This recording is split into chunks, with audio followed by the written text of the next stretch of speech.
प्रिय विद्यार्थियों, आपका अपना YouTube channel science with Sachin sir में स्वागत है। अगर आपने चैनल को सब्सक्राइब नहीं किया है तो चैनल को सब्सक्राइब जरूर करें। प्रिय विद्यार्थियों, मैं आपको सभी प्रतियोगिता परीक्षाओं के लिए सामान्य विज्ञान के 800 अति महत्वपूर्ण प्रश्न पार्ट में हल करा रहा था। हम पार्ट 3 तक कंप्लीट हल कर चुके। जिन विद्यार्थियों ने पार्ट 3 तक नहीं देखे वह पार्ट 3 तक जरूर देखें। जो विद्यार्थी रेगुलर वीडियो देख रहे हैं, अच्छी मेहनत करें और अपने लक्ष्य के प्रति गंभीर हैं, मैं उनके लिए कुछ लाइनें गुनगुनाना चाहता हूँ। ईश्वर का दिया कभी अल्प नहीं होता, ईश्वर का दिया कभी अल्प नहीं होता, जो टूट जाए वो संकल्प नहीं होता। हार को लक्ष्य से दूर ही रखना, क्योंकि जीत का कोई विकल्प नहीं होता, क्योंकि जीत का कोई विकल्प नहीं होता। तो प्रिय विद्यार्थियों, शुरू करते हैं भाग 4 का पहला प्रश्न। पहला प्रश्न है, कोशिका का शक्ति ग्रह कहलाता है। ऑप्शन देखते हैं, सेंट्रोसोम, ईआर, सूत्रकणिका और गोल्जिकाय। तो आपको याद रखना है कि कोशिका का शक्ति ग्रह या पावर हाउस ऑफ सेल सूत्रकणिका या माइटोकॉन्ड्रिया को कहा जाता है। तो इसका करेक्ट आंसर क्या होगा? सूत्रकणिका। अब आपको मैं एक्स्ट्रा इंपॉर्टेंट प्रश्न दे रहा हूँ। देखिए, प्रश्न ऐसे भी आ सकता है कि बताइए किस कोशिकांग के द्वारा कोशिका में ऊर्जा निर्माण का कार्य होता है। तभी आपका आंसर क्या होगा? सूत्रकणिका या माइटोकॉन्ड्रिया। प्रश्न ऐसे भी पूछा जा सकता है कि बताइए माइटोकॉन्ड्रिया में ऊर्जा का निर्माण किस रूप में होता है। तब आपका आंसर क्या होगा? एटीपी के रूप में। ये इंपॉर्टेंट प्रश्न है, आपको याद रखना है कि माइटोकॉन्ड्रिया में ऊर्जा का निर्माण किस रूप में होता है? एटीपी के रूप में। कभी कभार एटीपी की फुल फॉर्म भी पूछ ली जाती है, तो आपको एटीपी की फुल फॉर्म भी याद रखनी है। क्या होती है? एटीपी की फुल फॉर्म होती है एडिनोसिन ट्राई फास्फेट। दोबारा बता रहा हूँ, एटीपी की फुल फॉर्म होती है एडिनोसिन ट्राई फास्फेट। इससे ज़्यादा इंपॉर्टेंट प्रश्न ये है कि इस एटीपी को ऊर्जा की मुद्रा या करेंसी ऑफ एनर्जी कहा जाता है। तो ऊर्जा की मुद्रा कौन होती है? एटीपी। तो ये इंपॉर्टेंट प्रश्न है, याद रखने। नेक्स्ट प्रश्न देखते हैं, कोशिका की आत्मघाती थैली या सुसाइडल बैग्स ऑफ सेल किस कोशिकांग को कहा जाता है? ऑप्शन देखते हैं, माइटोकॉन्ड्रिया, केंद्रक, रसदानिया और लाइसोसोम। तो प्यारे बच्चों, आपको याद रखना है कि कोशिका की आत्मघाती थैली या suicidal bags of cell lysosome को कहा जाता है। तो इसका करेक्ट आंसर क्या होगा? लाइसोसोम। अब प्यारे बच्चों, मैं आपको एक्स्ट्रा इंपॉर्टेंट प्रश्न दे रहा हूँ। क्या आपको याद रखना है कि लाइसोसोम की खोज किसने की? डी डुवे ने की थी। दूसरा इंपॉर्टेंट और एक्स्ट्रा प्रश्न क्या कि लाइसोसोम में जल अपघटनीय एंजाइम या हाइड्रोलाइटिक एंजाइम पाए जाते हैं। यह भी इंपॉर्टेंट प्रश्न है। आपको प्रश्न ऐसे भी पूछा जा सकता है कि बताइए किस कोशिकांग में जल अपघटनीय एंजाइम या हाइड्रोलाइटिक एंजाइम पाए जाते हैं। तो इसका करेक्ट आंसर क्या होगा? लाइसोसोम। नेक्स्ट और इम्पोर्टेंट प्रश्न, क्या आपको प्रश्न ऐसे भी पूछा जा सकता है कि बताइए कोशिका का सफाई कर्मी किस कोशिकांग को कहा जाता है। तब भी आपका आंसर क्या होगा? लाइसोसोम। पिछली बार राजस्थान पुलिस में ये प्रश्न पूछा गया था कि बताइए मृत कोशिकांगों के अपघटन का कार्य किस कोशिकांग के द्वारा होता है। तो भी उसका आंसर क्या माना जाएगा? लाइसोसोम। तो मैंने 4 और एक्स्ट्रा इंपॉर्टेंट प्रश्न आपको बता दिए कि बताइए जल अपघटनीय एंजाइम या हाइड्रोलाइटिक एंजाइम किस में पाए जाते हैं? लाइसोसोम में। लाइसोसोम की खोज किसने की? डू डुवे ने। और कोशिका का सफाई कर्मी लाइसोसोम कहलाता है। और मृत कोशिकांगों के अपघटन का कार्य किस कोशिकांग के द्वारा होता है? तभी आपका आंसर क्या होगा? लाइसोसोम। तो आप माहौल के साथ वीडियो देखते रहें। नेक्स्ट प्रश्न देखते हैं, मनुष्य की आरबीसी का जीवन काल होता है। ऑप्शन देखते हैं, 160 दिन, 40 दिन, 120 दिन और 10 दिन। तो आपको याद रखना है कि आरबीसी का जीवन काल 120 दिन होता है। तो इसका करेक्ट आंसर क्या होगा? 120 दिन। अब आपको मैं एक्स्ट्रा इंपॉर्टेंट प्रश्न दे रहा हूँ। क्या आपको याद रखना है कि मनुष्य में कितनी प्रकार की रक्त कणिकाएं या ब्लड कार्पल्स होती है। तो आपको याद रखना है मनुष्य में 3 प्रकार की रक्त कणिकाएं पाई जाती है। कौन कौन सी? आरबीसी, डब्ल्यूबीसी और प्लेटलेट्स। तो मैं यहाँ आपको 3 एक्स्ट्रा इंपॉर्टेंट प्रश्न दे रहा हूँ। क्या आपको याद रखना है कि आरबीसी का जीवन काल कितना होता है? 120 दिन। और डब्ल्यूबीसी का जीवन काल होता है 4 से 5 दिन। और प्लेटलेट्स का जीवन काल होता है 5 से 7 दिन। मैं दोबारा बता रहा हूँ, आरबीसी का जीवन काल कितना होता है? 120 दिन। डब्ल्यूबीसी का जीवन काल 4 से 5 दिन। और प्लेटलेट्स का जीवन काल होता है 5 से 7 दिन। तो ये तीनों इंपॉर्टेंट प्रश्न आपको याद रखने हैं। नेक्स्ट प्रश्न देखते हैं, संक्रामक रोग का उदाहरण है।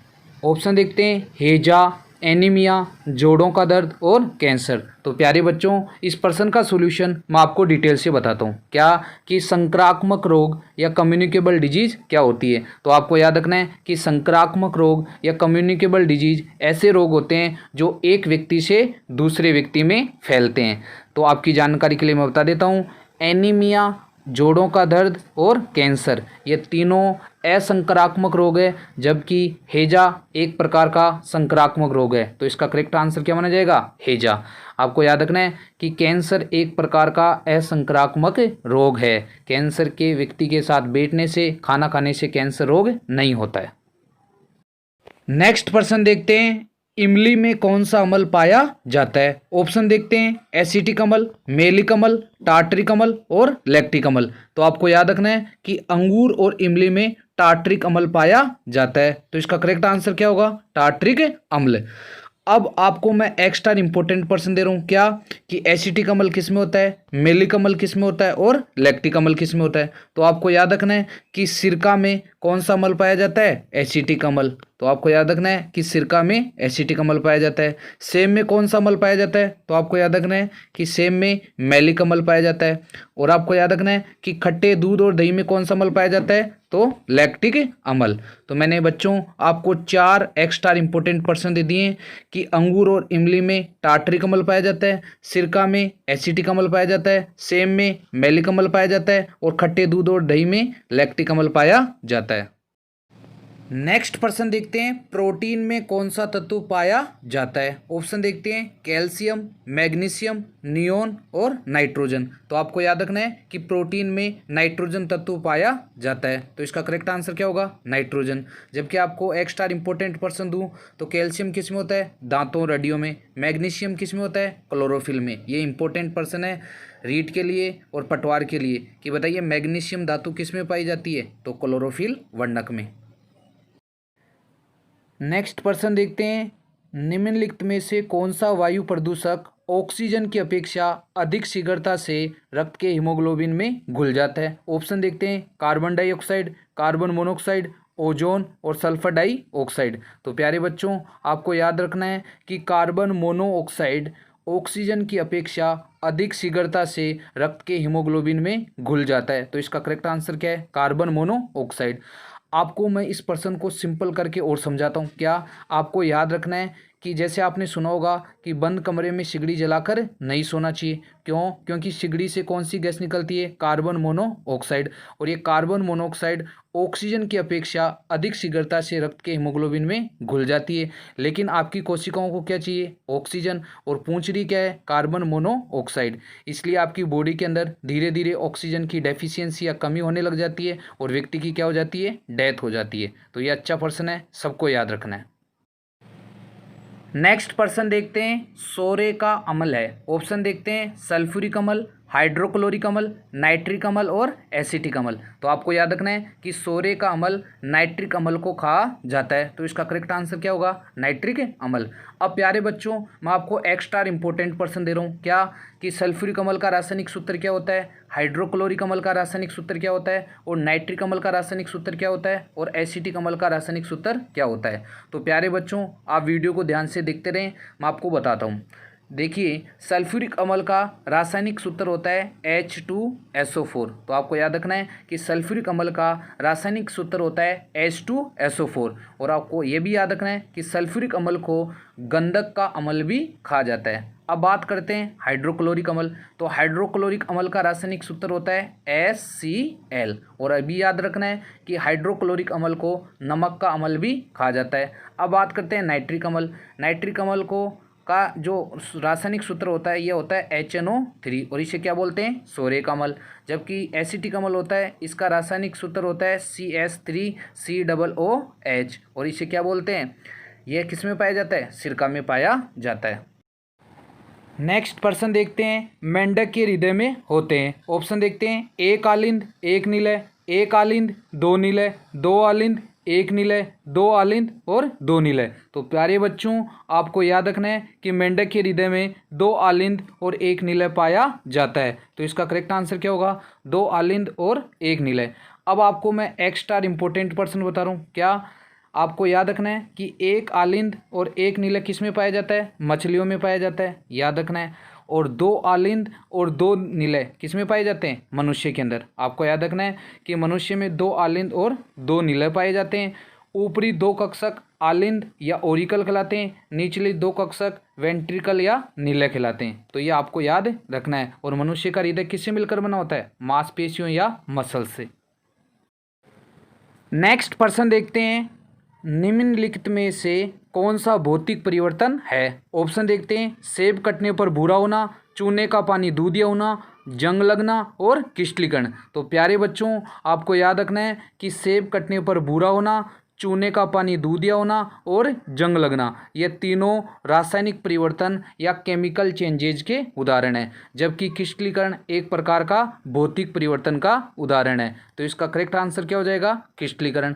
अब आपको मैं एक्स्ट्रा इंपॉर्टेंट परिभाषा बता रहा हूँ। क्या आपको याद रखना है कि क्रिस्टलीकरण क्या होता है। तो आपको परिभाषा याद रखनी है कि क्रिस्टलीकरण होता है किसी पदार्थ के विलयन से उसके शुद्ध तथा बड़े आकार के क्रिस्टल प्राप्त करने की प्रक्रिया क्रिस्टलीकरण कहलाती है। मैं परिभाषा दोबारा से बता रहा हूँ, किसी पदार्थ के विलयन से उसके शुद्ध तथा बड़े आकार के क्रिस्टल प्राप्त करने की प्रक्रिया क्रिस्टलीकरण कहलाती है। और नेक्स्ट प्रश्न देखते हैं, मनुष्य शरीर का तापमान। ऑप्शन देखते हैं, गर्मियों में ज़्यादा होता है, सर्दियों में कम होता है, वातावरण के अनुसार बदलता है, आंतरिक तापमान नियत रहता है। तो प्यारे बच्चों, इस प्रश्न का सॉल्यूशन मैं आपको डिटेल से बताता हूँ। आपको याद रखना है कि मनुष्य शरीर का तापमान न गर्मियों में ज़्यादा होता है, न सर्दियों में कम होता है, न वातावरण के अनुसार बदलता है। आपको याद रखना है कि मनुष्य शरीर का आंतरिक तापमान नियत रहता है, कांस्टेंट रहता है। तो इसका करेक्ट आंसर है कि मनुष्य शरीर का तापमान या आंतरिक तापमान क्या रहता है, नियत रहता है। अब प्यारे बच्चों, मैं आपको एक्स्ट्रा इंपॉर्टेंट प्रश्न दे रहा हूँ जो आपको याद रखना है। क्या याद रखना है कि मनुष्य शरीर का आंतरिक तापमान कितना होता है। तो आपको याद रखना है 37 डिग्री सेंटीग्रेड। आपको याद रखना है कि फ़ारेनहाइट में कितना होता है। तो आपको याद रखना है 98.6 फ़ारेनहाइट।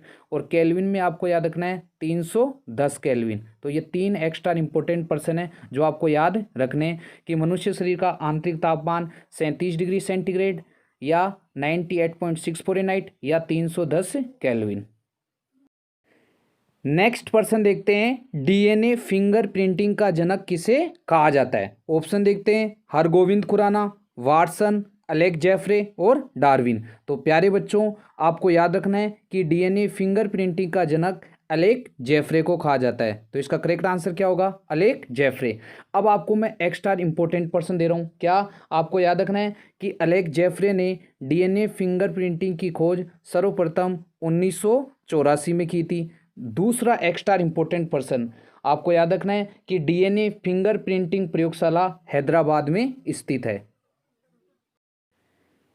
नेक्स्ट पर्सन देखते हैं, सोने की सुता मापी जाती है। ऑप्शन देखते हैं, डॉब्सन यूनिट में, डेसिबल में, कैरेट में और रिएक्टर में। तो प्यारे बच्चों, आपको याद रखना है कि सोने की सुता कैरेट में मापी जाती है। और आपको एक्स्ट्रा इंपॉर्टेंट पर्सन दूं तो आपको याद रखना है कि शुद्ध सोना कितने कैरेट का होता है, 24 कैरेट का।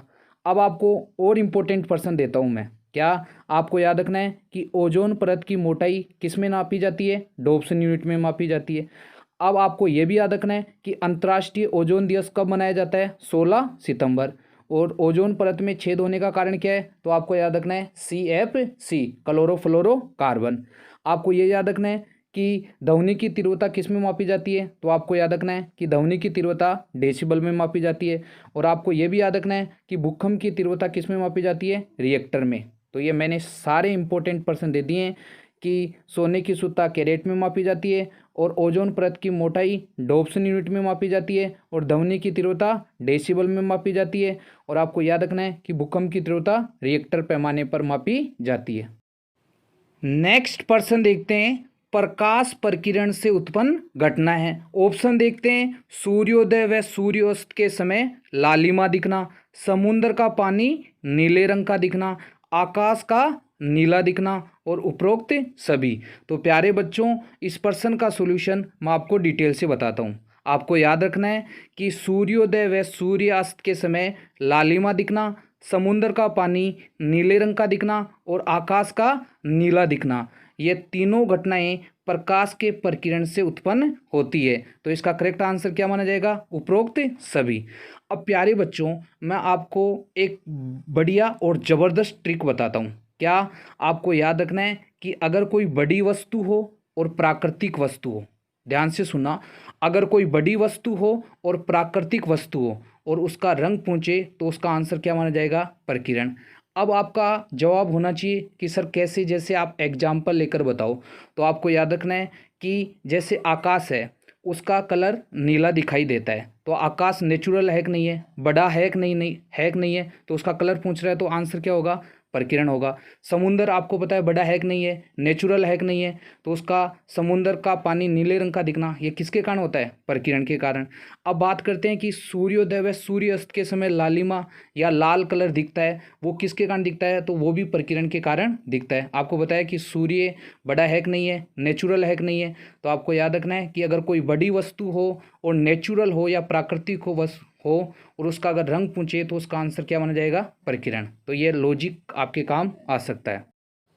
नेक्स्ट पर्सन देखते हैं, विश्व की प्रथम परखनली शिशु कौन है? ऑप्शन देखते हैं, Harsha, Louise Joy Brown, Dolly, इनमें से कोई नहीं। तो प्यारे बच्चों, आपको याद रखना है कि विश्व की प्रथम परखनली शिशु लुइस जॉय ब्राउन है। तो इसका करेक्ट आंसर क्या माना जाएगा?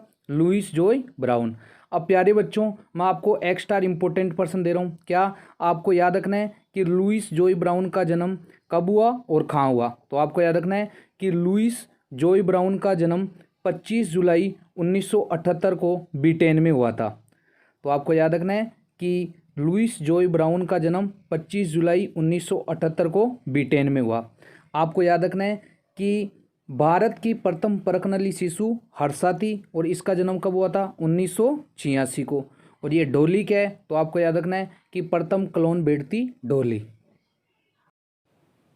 नेक्स्ट पर्सन देखते हैं, हरित क्रांति संबंधित है। ऑप्शन देखते हैं, दुग्ध से, उर्वरक से, टमाटर या मांस से या खाद्यान्न उत्पादन से। तो प्यारे बच्चों, इस प्रश्न का सॉल्यूशन मैं आपको डिटेल से बताता हूँ। सबसे पहले अपन ये जानते हैं कि हरित क्रांति या ग्रीन रिवॉल्यूशन क्या कहलाता है। तो आपको याद रखना है कि कृषि उत्पादन या खाद्यान्न उत्पादन में बहुत तेजी से सुधार हरित क्रांति कहलाता है। तो हरित क्रांति किससे संबंधित है? खाद्यान्न उत्पादन से। तो इसका करेक्ट आंसर है खाद्यान्न उत्पादन से।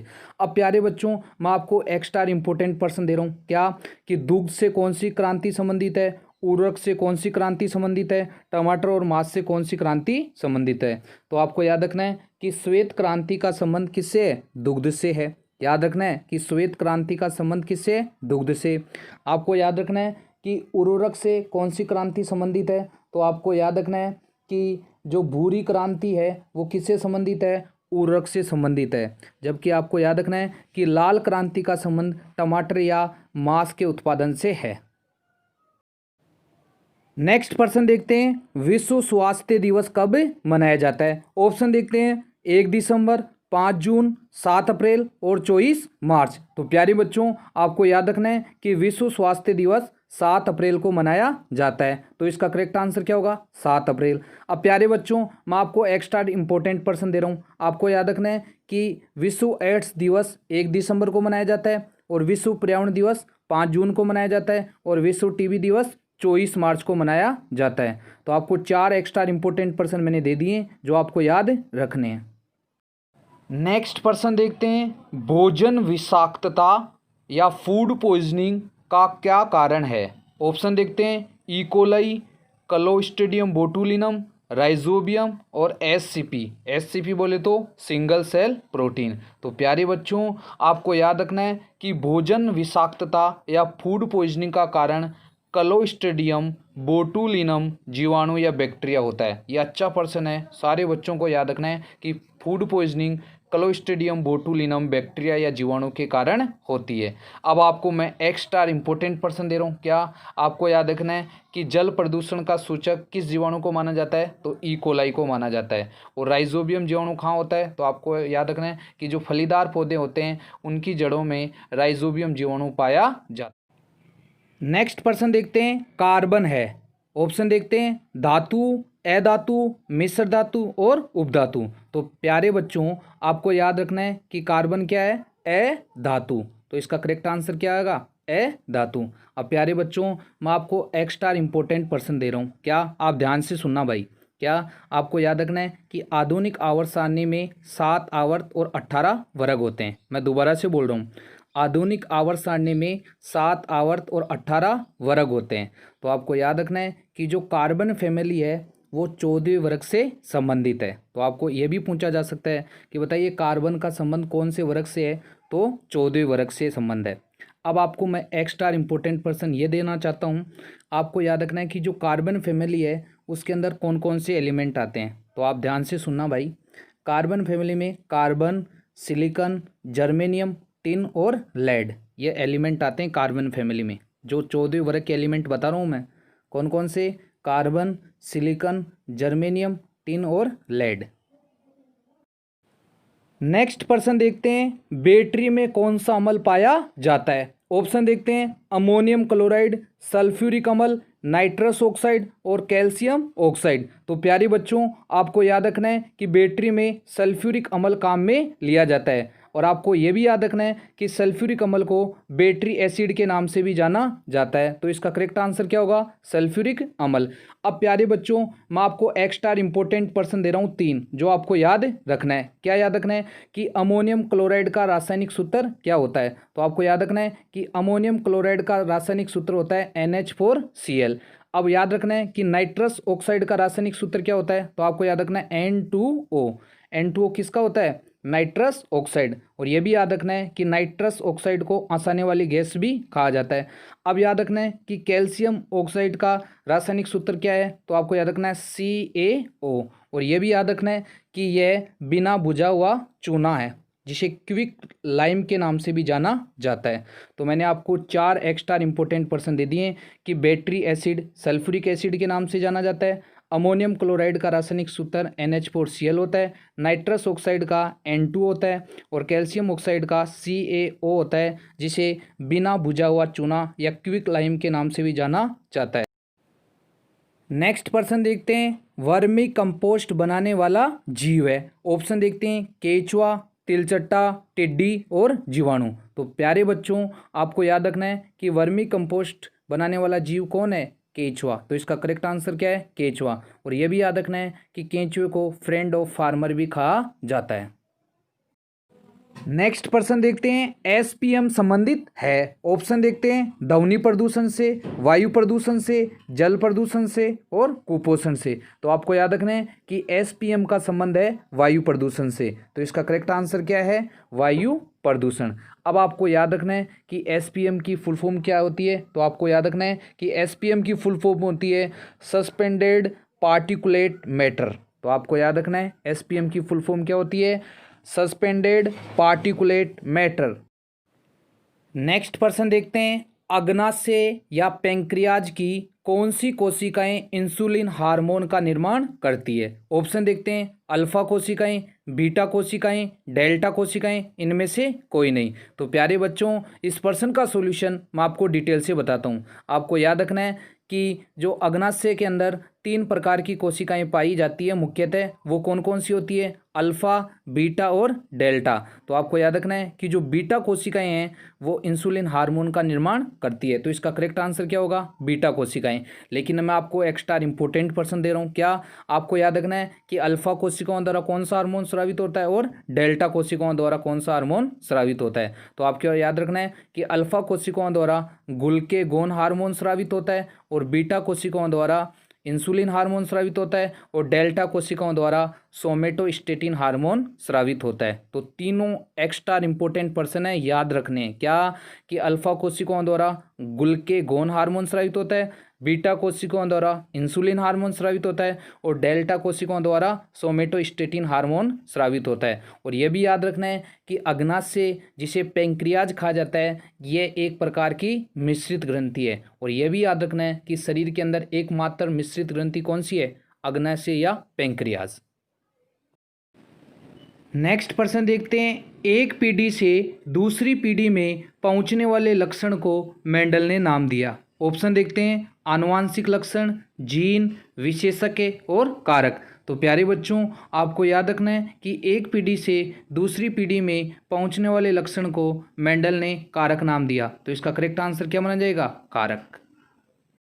भाग 4 का लास्ट प्रश्न है, पेरीपेटस उदाहरण है। ऑप्शन देखते हैं, लुप्त कड़ियों का, संयोजी कड़ियों का, अवशेषण का, जीवाश्म का। तो याद रखना है कि पेरीपेटस संयोजी कड़ियों या योजक कड़ियों का उदाहरण है। तो इसका करेक्ट आंसर क्या है? संयोजी कड़ियाँ। अब आपको मैं एक्स्ट्रा इंपॉर्टेंट प्रश्न बताता हूँ क्या कि संयोजी कड़ियाँ क्या होती है और ये पेरीपेटस किसके मध्य की योजक कड़ी है। दो इंपॉर्टेंट प्रश्न है, ध्यान से सुनना। संयोजी कड़ियाँ क्या होती है, परिभाषा बता रहा हूँ मैं।